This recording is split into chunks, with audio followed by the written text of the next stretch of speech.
Hello everyone, मैं Anita Thakur. Welcome to my YouTube channel. Today we are going to discuss about chapter 5 Political Science class 10th.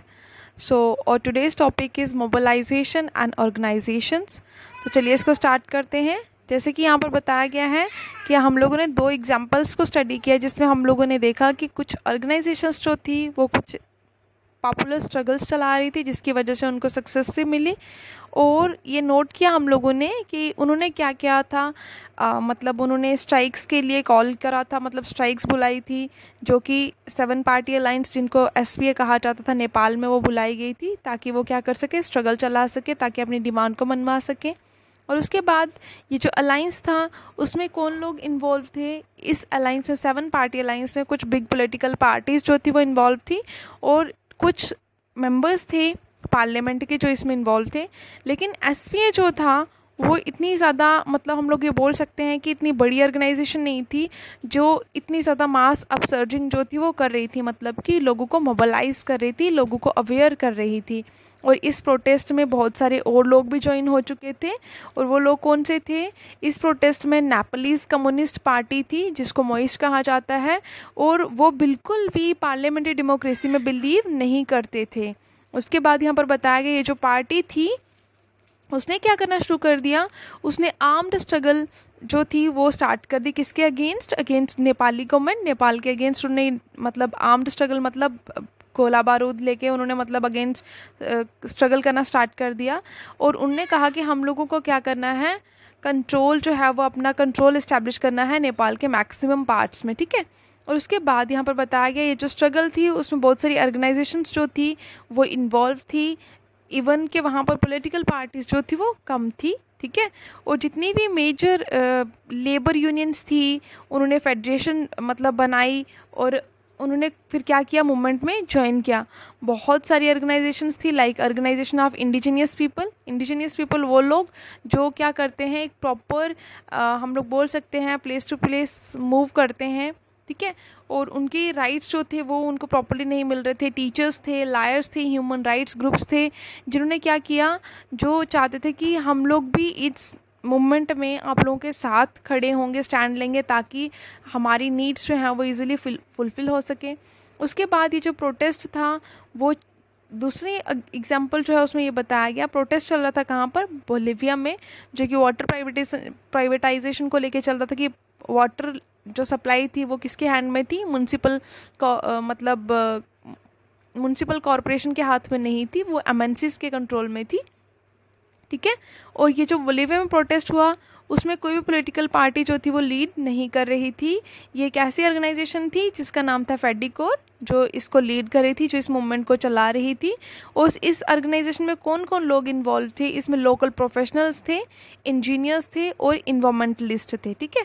और इन लोगों को कौन लोग support कर रहे थे, कुछ फेडरेशंस थी फार्मर्स की जो चाहते थे कि हाँ इरिगेशन वाटर जो है वो मिलना चाहिए, क्योंकि उनको बहुत ज़्यादा रेंट पे करना पड़ता था, जिसकी वजह से वो चाहते थे कि म्यूनसिपल कॉरपोरेशन के हाथ में सप्लाईज आनी चाहिए और ये एमएनसीज के कंट्रोल में नहीं होनी चाहिए.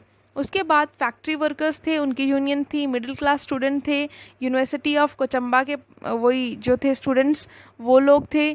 और जो पॉपुलेशन इंक्रीज़ हो रही थी, जिनके पास घर नहीं थे, कुछ वो लोग थे जो इस मतलब ऑर्गेनाइजेशन को सपोर्ट कर रहे थे, ठीक है. उसके बाद ये जो मूवमेंट थी वो उसको लीड कौन कर रहा था, मेन पार्टी कौन सी थी, बोलिविया में सोशलिस्ट पार्टी थी. उसने 2006 में क्या किया, ये 2006 में सोशलिस्ट पार्टी फॉर्म में आई थी, मतलब वर्किंग में आई थी. दोनों एग्जांपल्स जो थी उसमें हम लोग को ये पता चला कि डेमोक्रेसी थी लेकिन अलग अलग तरह की ऑर्गेनाइजेशंस जो थी वो उनके, मतलब हम लोग बोल सकते हैं डेमोक्रेसी के अगेंस्ट हो सकती हैं या बहुत ज़्यादा बड़ी बड़ी स्ट्रगल्स चलाई जा रही थी. और ये जो ऑर्गेनाइजेशंस थी ये बहुत बड़ा इम्पॉर्टेंट रोल प्ले कर रही थी अलग अलग तरह से. मतलब एक तरह से अगर हम लोग देखें तो ये क्या कर रही थी, डेमोक्रेसी में जितने भी डिसीजंस लिए जा रहे थे उनको इन्फ्लुएंस कर रहे थे. डायरेक्ट पार्टिसिपेशन हो रही थी लोगों की, लोग कम्पीट कर रहे थे पॉलिटिक्स में, है ना. तो उसके बाद दूसरी यहाँ पर बताया गया, ये कहीं ना कहीं पार्टीज़ जो थी वो वही क्रिएट कर रही थी, मतलब पार्टीज़ क्रिएट करी जाती, पार्टीज़ को बनाया जाता, इलेक्शंस में कंटेस्ट किया जाता, इलेक्शंस में स्टैंड लिया जाता, भाग लिया जाता और गवर्नमेंट को बनाया जाता, लेकिन हर एक सिटीज़न जो था वो पार्टिसिपेट नहीं कर सकता था डायरेक्टली, है ना। और उसके बाद यहाँ पर बताया गया, they may not have the desire, और उनकी ये डिज़ायर भी नहीं होती थी, उनकी ये इच्छा भी नहीं होती थी, ना उनको इस चीज़ की ज़रूरत होती थी और ना ही वो स्किल मतलब उनमें होता था कि वो डायरेक्टली क्या कर सके, पॉलिटिकल एक्टिविटीज़ में वोटिंग के अलावा कोई और पार्ट ले सके। उसके बाद यहाँ पर और बताया गया कि बहुत ज़्यादा मतलब एक और वे यहाँ पर बताया गया कि बहुत सारे और इनडायरेक्ट वेज भी थे जिनके थ्रू लोग जो थे वो क्या कर रहे थे, गवर्नमेंट को, मतलब गवर्नमेंट ना उनकी डिमांड्स को फुलफ़िल ही नहीं कर रही थी, मतलब गवर्नमेंट उनके पॉइंट ऑफ व्यू को, उनकी डिमांड्स को सुनती ही नहीं थी, है ना। और कुछ जगह पर अगर सुन भी रही थी तो वो ना उनकी डिमांड्स को फुलफ़िल नहीं कर रही थी। मतलब यहाँ पर बताया गया कि कुछ ऐसी ऑर्गेनाइजेशंस बनाई गई, कुछ ऐसी एक्टिविटीज़, मतलब कुछ ऐसी अंडरटेकिंग ली गई जिससे कि कुछ एक्टिविटीज़ को परफॉर्म किया जाए। और कुछ ये लोग कौन लोग थे जो इन मतलब जिन्होंने ऑर्गेनाइजेशंस बनाई, जो लोगों की डिमांड्स को फुलफ़िल कर रहे थे, वो लोग थे इंटरेस्ट ग्रुप्स और प्रेशर ग्रुप्स थे, जो क्या करते थे, लोगों की डिमांड्स को फुलफ़िल करते थे, बाद में उनको सपोर्ट गेन हो जाती और उसके बाद उनको पॉलिटिकल पार्टीज़ में इन्वॉल्व कर लिया जाता। और ठीक है, और वो कई बार क्या करते थे, खुद से अपनी ऑर्गेनाइजेशंस को फॉर्म करते थे इकट्ठा होकर। ठीक है, आई होप आप लोगों को समझ में आया होगा। Thanks for listening and stay blessed always.